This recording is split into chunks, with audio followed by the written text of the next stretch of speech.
Acting is a collage of my experiences tied together by a single focal point of a character. I've been away from acting on a stage for about over a year now. I have been on one online show called A Passage in Relief, but other than that, I've been really missing the energy of the stage and the energy of the real life acting in front of an audience. I've realized how much this computer has trapped my mind, but I've also realized that it's led me to connect with people I never thought I would before. And it's also made me very appreciative of the things outside of its four-sided walls and the everyday experiences of life. I've learned a lot from the screen about acting, and I'm very grateful and appreciative of everything that I've learned this semester through this screen, but I also hate this screen because it took away so much time that I could use to experience life outside of just going to classes online. But no matter what, I'm still going to act, and no matter how much time this thing takes away from my life, I'm still going to act.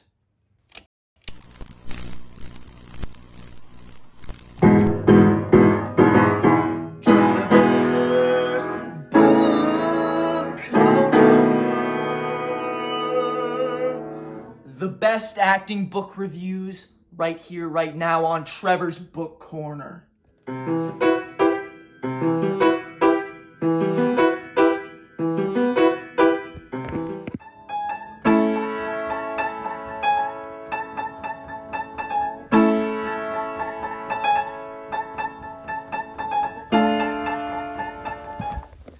This is The Moving Body by Jacque Lecoq.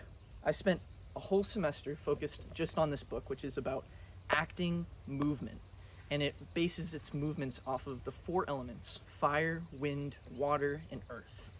One thing that I took out of this book was how to be more comfortable with my movements as an actor on stage, and it just helped me to develop a better awareness about my body in different characters.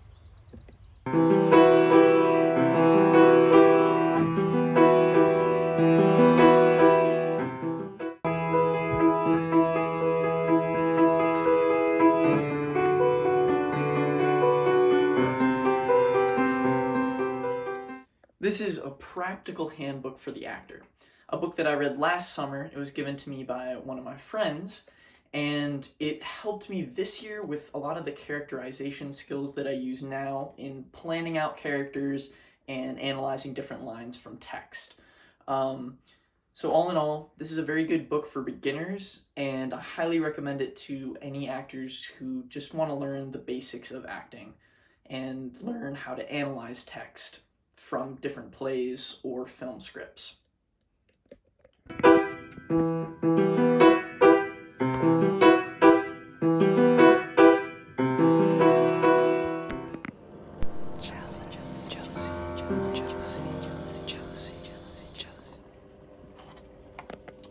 This is Djanet Sears' Harlem Duet.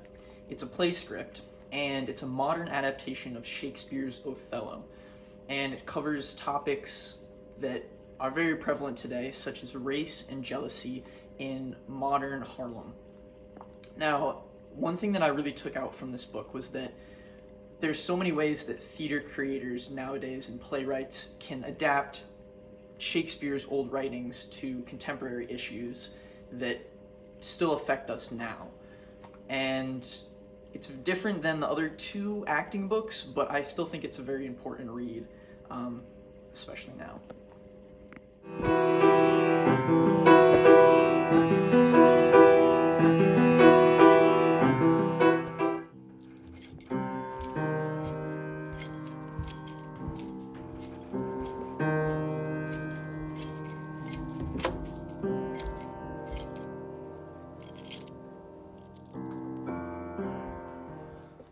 This book is In the Heart of America and Other Plays by Naomi Wallace. Again, it isn't an acting book, but it's a collection of multiple Naomi Wallace plays. One in particular is called One Flea Spare, which takes place during the 1600 Great Plague of London. Now, one of the importances of this book is how One Flea Spare connects to the modern days of COVID-19 and quarantine back then, as well as quarantine nowadays, and how they parallel and how history has almost repeated itself. I'll put a link in the description that'll take you to a performance I was in that is based off of One Flea Spare.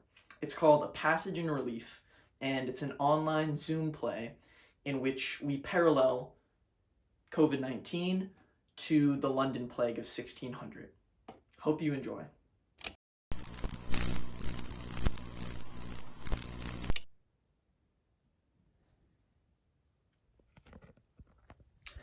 Hello everyone! Welcome back to The Actor's Journal, Volume 2. It's a completely new chapter to my YouTube channel. And the semester for school has just ended for me.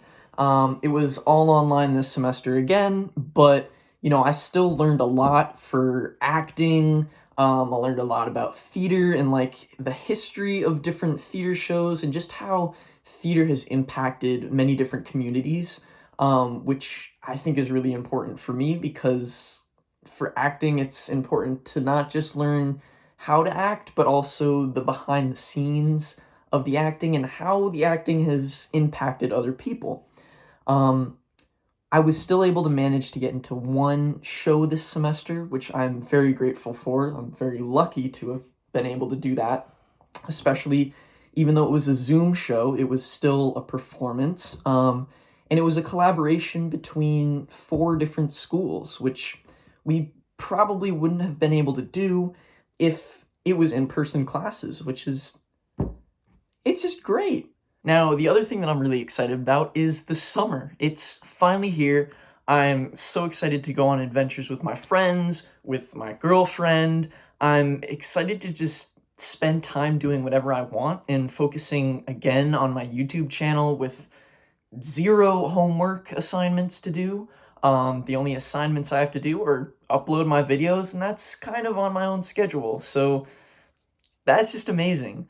Also, I'm really excited that next semester I will be back on campus at SUNY Purchase College again for the 2021 fall semester.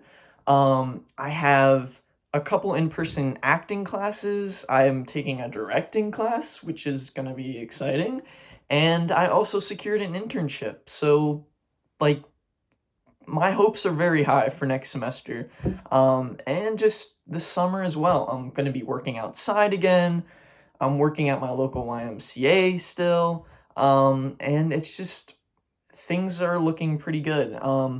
So for this next chapter of The Actor's Journal, it's going to be focused more on reviewing some of the old stuff that I covered in some of my older videos and maybe updating them a little bit, because a lot of the videos from back then, I've learned so much more from the semester that's kind of changed my views on my acting method, and I'm just kind of revamping those videos and coming up with new videos that will help to elaborate more on my previous thoughts.